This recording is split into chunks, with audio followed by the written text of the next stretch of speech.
we have Thomas Jefferson, principal author of the Declaration of Independence, first Secretary of State of the United States, second Vice President of the United States, this is easy, third President of the United States, with all these accomplishments, a Renaissance man, enlightened, all these different various disciplines that he is an expert in, and he finishes his political career, and now it's at the university.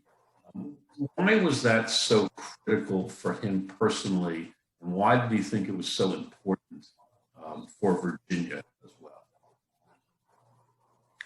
Well, Jefferson is quite a distinct man, and he's a brilliant man. He's as well educated and largely self-educated. I mean, he had some college education, but he didn't get a degree.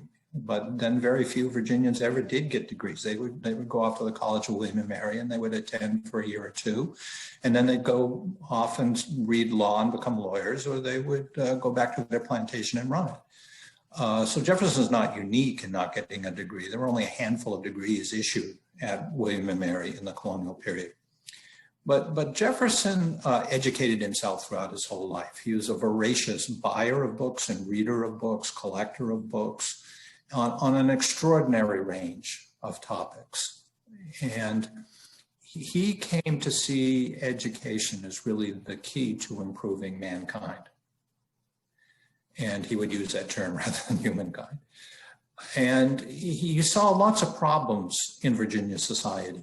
He felt that it wasn't sufficiently democratic, that it was too unequal, that he felt that slavery was an enormous problem, but one that he found impossible to solve in his own lifetime.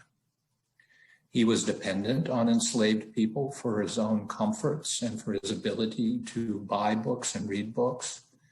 And he could never free himself from slavery, and he couldn't really imagine how to free Virginia from slavery in his own lifetime.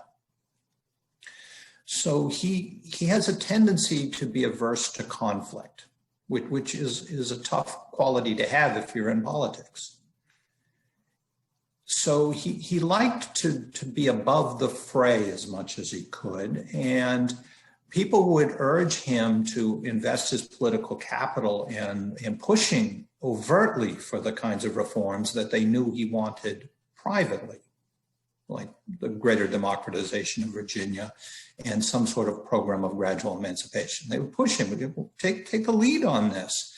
And his response, which began back when he was in his early 40s, was, I'm too old to do that. It's the next generation that has to do it.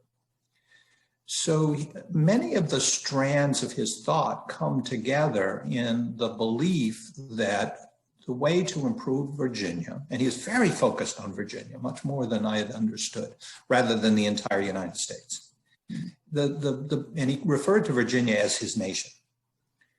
The way to improve Virginia is to improve the next generation of leaders through improved education. And he felt that if the next generation had the kind of education he had and the voracious intellectual curiosity that he had, that they would reach the same conclusions that he had about the need to democratize Virginia and to adopt gradual emancipation.